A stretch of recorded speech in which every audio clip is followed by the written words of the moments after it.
اعوذ باللہ من الشیطان الرجیم بسم اللہ الرحمن الرحیم۔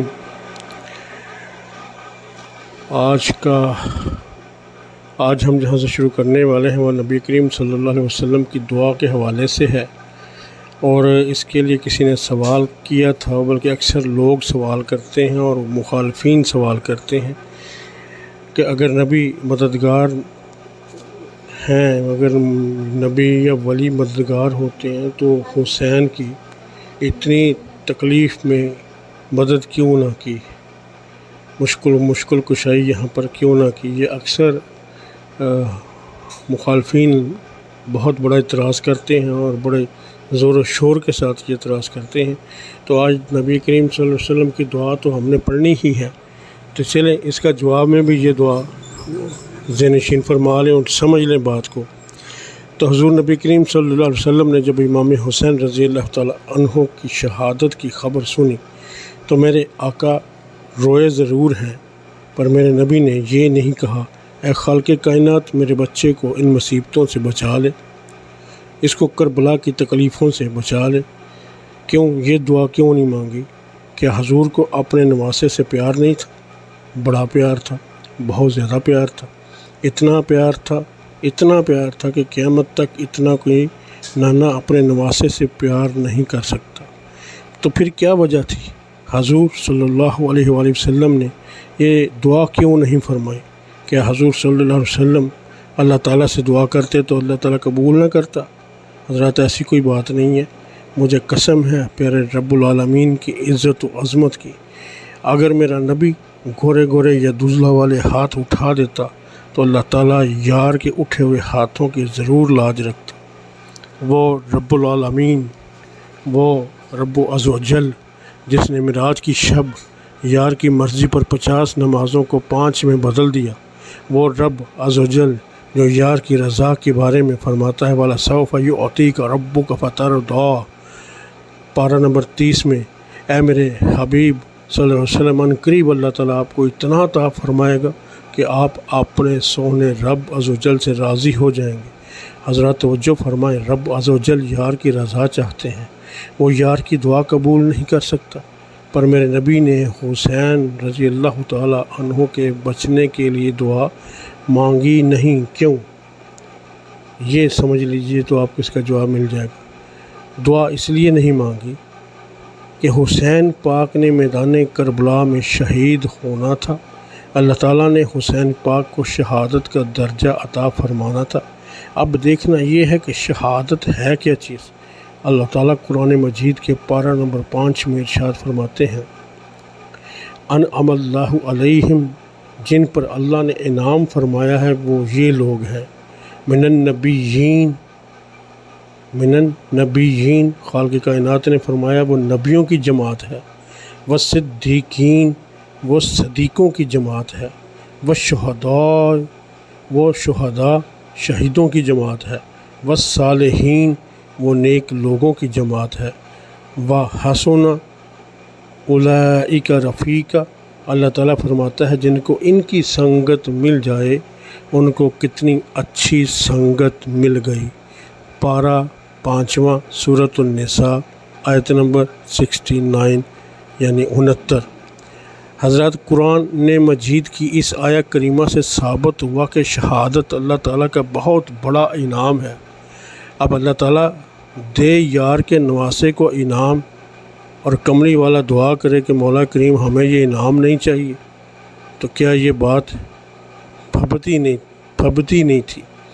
اصل یہ تھی کہ بات کہ جس کی وجہ سے میرے آقا نے دعا نہیں مانگی، کہ بعض بد نصیب ایسے بھی ہیں وہ کہتے پھرتے ہیں کہ جی تم کہتے ہو نبی علی مدد کر سکتے ہیں، جب میدان کربلا میں انہوں نے اپنے حسین رضی اللہ تعالیٰ عنہ کی مدد نہیں کی تو وہ تمہاری اور ہماری کیا مدد کریں گے؟ حضرات ہمارا عقیدہ ہے کہ اگر سرکار چاہتے تو اللہ تعالیٰ کی عطا سے حسین کو میدان کربلا میں مدد کر کے بچا سکتے تھے، مگر میرے نبی نے اللہ تعالیٰ کے حکم کے مطابق چاہا ہی نہیں، اللہ تعالیٰ کے حکم کے مطابق چاہا۔ حضرات ہو نبی اور علی ہو نبی اور پھر مدد نہ کرے، ہو علی پھر مدد نہ کرے، یہ ہو ہی نہیں سکتا، یہ قرآن کے خلاف ہے، بات میرے پاک نبی کے فرمان کے خلاف ہے۔ اللہ تعالیٰ قرآن مجید کے پارہ نمبر 6 میں ارشاد فرماتا ہے انما ولیکم اللہ ورسولہ والذین آمنوا، تمہارے دوست و مددگار نہیں مگر اللہ تعالیٰ ہے، اس کا رسول اور کامل مومن۔ سورۃ المائدہ آیت نمبر 55، ٹھیک ہے نا۔ اور پھر اللہ تعالیٰ پارہ نمبر 28 میں فرماتا ہے فَإِنَّ اللَّهَ هُوَ مَعَهُ وَجَبْرِيلُ وَصَالِحُ الْمُؤْمِنِينَ وَالْمَلَائِكَةُ بَعْدَ ذَلِكَ ظَهِيرًا، بے شک اللہ تعالیٰ ان کا مددگار ہے اور جبریل ان کے مددگار ہیں اور ایمان والے ان کی مددگار ہیں اور اس کے فرشتے ان کے مددگار ہیں۔ حضرات، اللہ تعالیٰ اور اس کا حبیب صلی اللہ علیہ وسلم ایمان والوں کے مددگار ہیں۔ ایمان والے اللہ تعالیٰ کے اور اس کے محبوب کے مددگار ہیں، مگر ان کی مدد میں اور ان کی مدد میں بڑا فرق ہے۔ اللہ تعالیٰ اور اس کا محبوب ایمان والوں کے ایسے مددگار ہیں جیسے سلطان بادشاہ اپنی رعایا کا مددگار ہوتا ہے، اور مومن اللہ تعالیٰ کے اور اس کے محبوب کے ایسے مددگار ہیں جیسے نوکر، خادم، سپاہی بادشاہ کے مددگار ہیں۔ لہٰذا ہم یہ نہیں کہہ سکتے اللہ تعالیٰ اور اس کا محبوب ہماری مدد کے حاجت مند ہیں۔ تو عرض یہ کر رہا تھا کہ حضور صلی اللہ علیہ وسلم مولا علی امام حسین کی مدد کر کے انہیں بچا سکتے تھے، مگر بچایا نہیں تاکہ وہ اللہ تعالیٰ کے انعام سے محروم نہ ہو جائیں۔ تو حضور صلی اللہ علیہ وسلم نے امام حسین رضی اللہ تعالیٰ عنہ کو بچانے کی دعا نہیں فرمائی۔ میں نے کہا عالم تصورات میں، عالم تخیلات میں مدینہ پاک کی طرف منہ کر کے کہا آقا آپ نے اپنے لاڈلے حسین کے لیے کربلا کے میدان میں بچنے کی دعا کیوں نہیں فرمائی تاکہ حسین کربلا کے امتحان سے بچ جاتے؟ مدینے سے آواز آئی مولوی امتحان میں سے اس لڑکے کو اٹھایا جاتا ہے جو کمزور ہو، جو نالائق ہو، جس کی تیاری نہ ہو۔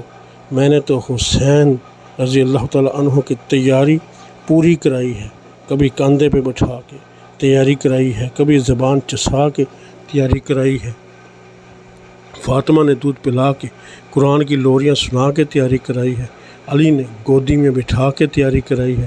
پھر میں نے اللہ تعالیٰ کی بارگاہ میں عرض کی یا اللہ عز و جل تیاری ہم نے کرا دی ہے، امتحان تو لے لے، اگر میرا حسین امتحان میں پورے نمبر لے آئے تو حسین نہ کہنا۔ سبحان اللہ، خارجی لوگ، گستاخ لوگ، نبی کے علم کے منکر لوگ، نبی کی مدد کے منکر لوگ کہتے ہیں اگر نبی علی مشکلیں حل کر سکتے تو میدان کربلا میں حسین رضی اللہ تعالیٰ عنہ کی کرتے۔ حضرات بد نصیبوں کو کیا پتہ، یہ نبی کی مدد ہی تو تھی۔ جب امام حسین کے سارے ساتھی شہید ہو گئے تو زمین رو پڑی، آسمان رو پڑے، شجر و حجر رو پڑے، ساری کائنات رو پڑی، مگر آقا حسین صبر و استقلال کے پہاڑ بنے ہوئے تھے اور زبان پر یہ الفاظ جاری تھے مولا کریم ہم تیری رضا میں راضی ہیں۔ اگر نبی علی مدد نہ کرتے تو میدان کربلا میں حسین کے قدم لڑکھڑا جاتے۔ یہ قدموں کا ثابت رہنا ہی تو مدد کی دلیل ہے۔ پر انے نو بازار پھرایا تے سارا شہر پھرایا، مڑ کے پوچھیا انے کولوں تے کہندا کچھ بھی نظر نہیں آیا۔ تو حضور صلی اللہ علیہ وسلم نے بچنے کی دعا نہیں فرمائی بلکہ امام حسین کے صبر کے لیے دعا فرمائی۔ میرے آقا نے شہادت کی خبر سن کر دعا کی اللہم اعط الحسین صبر و اجرا، اے خالق کائنات اگر تو نے میرے حسین رضی اللہ تعالیٰ عنہ کی قسمت میں شہادت کا انعام لکھ دیا ہے تو اس کو میدان کربلا میں صبر بھی دینا، اس کا اجر بھی دینا۔ تو حضرات یہ عرض کر رہا تھا کہ نبی کریم صلی اللہ علیہ وسلم نے فرمایا چچی میرا یہ بیٹا میدان کربلا میں شہید ہوگا، یہ ہے اس میدان کربلا کی مٹی۔ حضور صلی اللہ علیہ وسلم کی بات سن کر حضرت ام فضل پریشان ہو گئی، آنکھوں میں آنسو آ گئے، شہزادے کو اٹھایا اور واپس سیدہ فاطمہ کے بیڑے چلی گئی۔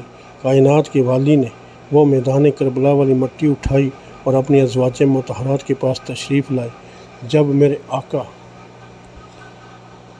اللہ اکبر، جب میرے آقا تشریف لائے، گھر تشریف لے کے آئے تو آپ کی ساری ازواج پاک ایک جگہ تشریف فرما تھی۔